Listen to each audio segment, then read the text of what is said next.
শেখ বিন বাজ মুহাদ্দিস ছিলেন নাকি শুধু ফকি ছিলেন, যিনি 20 বছর বয়সে চোখের আলো হারিয়ে ফেলেন? তাহলে এত কম অর্জন করে কিভাবে এত ফতোয়া দিয়েছিলেন? আমি আশ্চর্য হই যে একজন মানুষ সম্পর্কে আপনি মন্তব্য করছেন যে মানুষটিকে সবাই ভালোবাসে, যে দেখা হয়েছে সে ভালোবাসতে শিখেছে। এই ভালোবাসা আল্লাহর পক্ষ থেকে নাজিল করা। সব মানুষকে সবাই ভালোবাসতে পারে না, কিন্তু শেখ বিন বাজ রাহিমাহুল্লাহর সাথে শত্রু পর্যন্ত দেখা করার পরে তাকে ভালো হিসেবে নিয়েছেন এবং তাকে চোররা পর্যন্ত ভালোবাসছে। চোর তার চুরি করতে ঢুকেছে, সেও তাকে ভালোবাসতে শিখেছে। তার ঘরে চুরি করতে ঢুকেছে, পরবর্তীতে সে ভালো হয়ে গেছে। এরকম বহু প্রমাণ তার মধ্যে রয়েছে।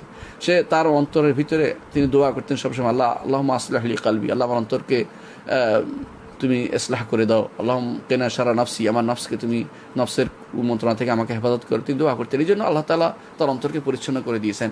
কারোর বিরুদ্ধে তার কোনো অভিযোগ ছিল না। আপনি কী হিসাবে অভিযোগটা দিয়েছেন আমি জানা যায় না। তিনি মুহাদ্দিসও ছিলেন, ফকিহও ছিলেন।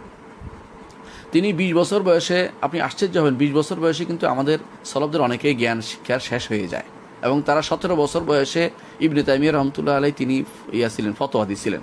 এবং 18 বছর বয়সে ইমাম মালিক রহমতুল্লাহ আলাই সবাই তাকে মুফতি বলে সাব্যস্ত করেছেন যে এখন ফতোয়া দিতে পারবে। তাহলে আপনি মুফতি হওয়ার জন্য তো আর ঊর্ধ্বে জ্ঞান লাগে না। 20 বছর তো অনেক বেশি, আলহামদুলিল্লাহ। আর আরব দেশে যে বর্তমান তখন যে সিচুয়েশন ছিল সেটা হচ্ছে ছোটোকাল থেকে তারা কোরআন হেফজ করতো, এরপরে তারা হাদিস হেফজ শুরু করতো এবং মাসাইল হেফজ করা শুরু করতো এবং বিভিন্ন মতুন হেফজ করতো। এদের মধ্যে আলহামদুলিল্লাহ 20 বছর বয়সে একদম পারফেক্ট আলেম হয়ে যায়। তো আপনি তারা কি বুঝাচ্ছেন? আমাদের দেশের মতো 8 বছর পর্যন্ত মা তাকে গোসল করাবে, গরম পানি দিয়ে গোসল করাবে, এরকম সিস্টেম আরব দেশে নাই। তারা ছোটোকাল থেকেই স্বাবলম্বী হইতে শিখে এবং দিনের উপর বড় হয়। এই ছিলেন আমাদের শেখ আব্দুল আজিজ বিন বাজ রাহিমাহুল্লাহ।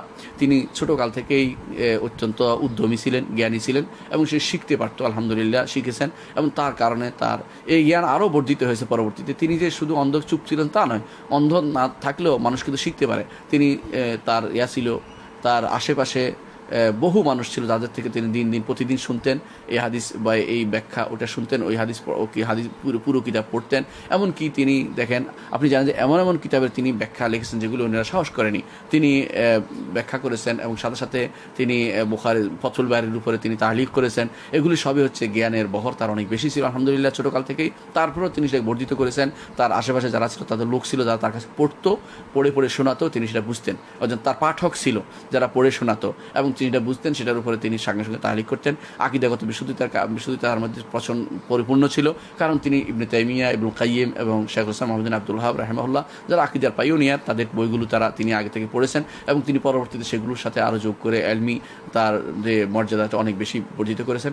আমরা তো মনে করি তিনি বাকিয়াতুস সালাফ, অর্থাৎ সলফে সালেহিনের যেন বাকি নমুনা হচ্ছেন শেখুল ইসলাম শেখ আব্দুল আজিজ বিন বাজ রাহিমাহুল্লাহ। তিনি ছিলেন সেই পর্যায়ের একজন ব্যক্তিত্ব। আপনি তাকে অন্ধ বলে বা তার গম অর্জন করে যেভাবে বলছেন, এটা আসলে না জানার কারণ তার সম্পর্কে বলছেন। তার সম্পর্কে কিছু পড়েন, আগে দেখেন তার জীবনী সম্পর্কে তিনি কি করেছেন, তারপরে আপনি তার সম্পর্কে মন্তব্য করুন।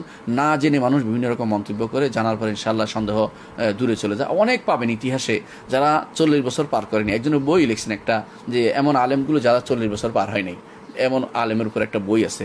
এরা অনেকেই দেখবেন যে যারা 17, 18, 19 বছর, 20 বছর, এরপরে অনেকেই আছে যারা মাত্র 20 বছর পাচ্ছে, মাত্র 25 বছর পাচ্ছে। তারা কিন্তু এমন বই লিখেছে যা আপনি পড়ে শেষ করতে পারবেন না। ইমাম নওয়াবী রহমতুল্লাহ আলাইহি, তিনি 39 বছর পাচ্ছেন কোনো মতে। তিনি যে সমস্ত বই লিখছে আপনি সারা জীবন পড়ে শেষ করতে পারবেন না। লেখার সময়টা, পড়ার সময় তার নিশ্চয়ই 20-এর আগে শেষ হয়ে গেছে, এটা লেখার সময় পরে। আব্দুল আজিজ বিন বাজ রাহিমাহুল্লাহ তিনি যা লিখেছেন তিনি এমলা করতেন, অর্থাৎ তিনি বলতেন, অন্যরা লিখত। আর তার প্রত্যেক ভাষাভাষী তার অনুবাদক ছিল। এবং তিনি মদিনা ইউনিভার্সিটি থাকার কারণে তিনি এমন কিছু আলেমদের সংস্পর্শে ছিলেন যারা সার্বক্ষণিক তাকে আলমি আলোচনার মধ্যে সীমাবদ্ধ থাকতো। তারা আলমি আলোচনা করতো। আলমি আলোচনা যারা অন্ধরা সবচেয়ে বেশি ধারণ করতে পারে। আপনি জানেন যে অন্ধরা একটা অনেক কথা ভুলে না।